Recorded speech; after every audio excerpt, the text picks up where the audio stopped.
ඉතින් යාළුවනේ ගොඩක් දෙනෙක් අහනවා අපෙන් තුර්කිය කියන්නේ මොන වගේ රටක්ද කියලා.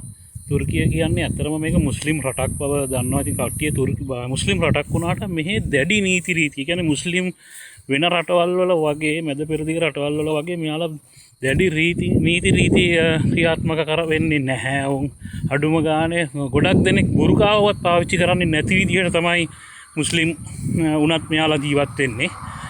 කොහොම වුණත් ඉතින් මේ රටේ එක එක් ප්‍රාන්ත අනුව හැමදේම වෙනස් වෙනවා. ගොඩක් දේවල් මිල ගණන් පවා කියන්නේ අඩුම ගානේ ඔබට හම් වෙන සැලරි එක පවා ඒ ප්‍රාන්ත අනුව වෙනස් වීම තියෙනවා. සමහර කට්ටිය මම දැක්කා මට කියලා දුනා උන්ට අස්සම් කරන්නේ 28500යි බේසික් එක කියලා පැය 8ට. සමහරු 33000යි.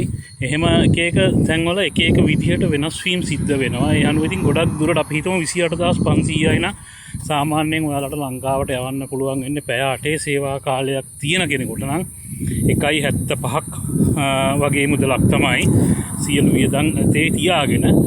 ඉතින් අර සමහරුන තියෙනවා පැය 12ම OT තියෙනවා නම් ලක්ෂ 3ක් ලංකාවට දාමීමේ හැකියාවකුත් තියෙනවා.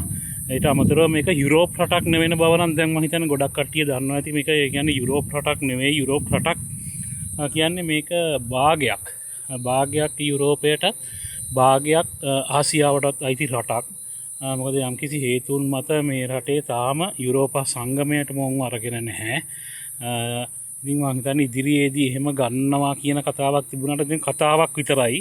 ඒ හින්දා ඔයාලා දෙයක් මෙහෙට එන්නවා නම් අනිවාර්යයෙන්ම ඒ සම්බන්ධ රැකියාව සම්බන්ධ ඇග්‍රිමන්ට් එක ඒ සියල්ල දැනගෙන මෙහෙට එන්න. මොකද අන්තිමට මෙහෙට ඇවිල්ලා ඔයාලට ලක්ෂ 11ක් 12ක් වගේ මුදලක් යනවා. අනිවාර්යයෙන්ම මෙහෙට එන්න ඒජන්සි වලින් ලංකා ඒජන්සි මම හිතන්නේ ප්‍රධාන ඒජන්සි කීපයක්ම තියෙනවා. සෙන්ස් ග්ලෝබල් කඩවත, ඒ වගේම මානි කැලණිය, ඒ වගේම මම හිතන්නේ දැන් මේ මෑත කාලේ ඉඳන් කලුතර කුරුණෑගල පැත්තේ ඒජන්සි වගේකුත් තියෙනවා කියලා ආරංචියක් ආවා. ප්‍රධාන වශයෙන් අර ඒජන්සි දෙකෙන් නම් කට්ටිය මෙහෙට ගොඩක් ඇවිල්ලා තියෙනවා. ඒජන්සි දෙකේම ප්‍රශ්නයක් නම් නැහැ. ඉතින් ඔයාලා විශේෂයෙන්ම දැනගන්න මේ වගේ මුදලක් යදන්න මේ වගේ සැලරි එකක් තිබුණාම අපිට ඇතිද කියන තැන තමයි ඔයාලා හිතන්න ඕන. ඉතින් සමහරවිට මෙහෙමයි. ඉතින් එක එක කාල වකවානු අනුව OT නැති වෙන තැන් තියෙනවා. සමහරවිට දිගටම ආරම්භයේ ඉඳලම කවදාවත් OT නැති ආයතනක් තිබෙනවා.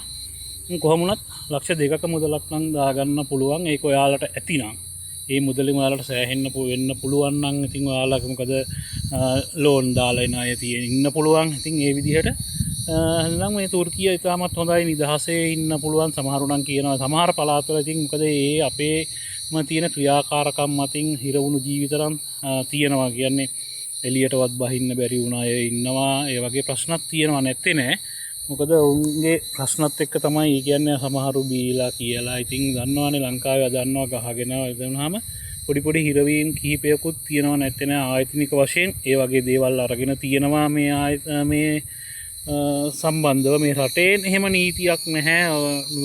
අරක්කු බොන්නවත් ඇවිදින්න යන්න කියනවත් එහෙම නෑ. ඔබට මම හිතන්නේ මේ රටේ තියෙන ඩෙන්ටිටිය කිම්ලික් එක තියෙනවා නම් ඕනම තැනක යන්න පුළුවන්. ඉතින් මුදල් තමයි ඕන ඔයාලට ඇවිදින්න යන්න මුදල් ටිකක් තියෙනවා නම් නේද? කිසිම ප්‍රශ්නයක් නැහැ. මේ රටේ නිදහසේ ජීවත් වෙන්න පුළුවන්. වෙන රටවල් වල වගේ මැද පෙරදිග කියන රටවල් වල තියෙන ගොඩාක් නීති මේ රටේ නෑ. යාලා මුස්ලිම් ආගමේ වුණාට එහෙම නෑ. ඉතින් එක පැත්තකින් තියෙනවා මිනිස්සු. මොකද මොවුන් තුර්කි රාජ්‍ය කියන්නේ මෑත කාලින තරම් විශාල වසර ගානකට උඩදී ඉඳන්ම මිනිස්සු මෙහෙට ගෙන ආපු කට්ටියක් නෙවෙයි.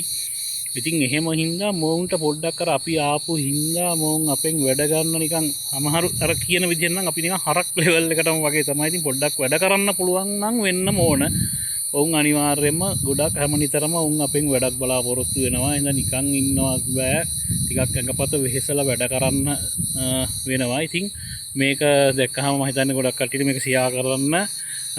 ඒ වගේම ඔයාලගේ අත්දැකීමුත් මේවට එකතු කරගන්න. මොකද අලුතෙන් මෙහෙට එන්න ඉන්න අයට හරි වැදගත් ඔයාලගේ දේවල්. මොකද ඔයාලගේ ආයතනවල තියෙන නීති රීතිත් එක්ක අපිට මේ කමෙන්ට් එකක් දාලා තියන්න. එතකොට යාළුවට ලේසියි යාළුවා එනවද නැද්ද කියලා තීරණය කරන්නත් එක්ක. ඉතින් ආයිත් දවසක හම්බෙමු. බොහොම ස්තුතියි ඔයාලට.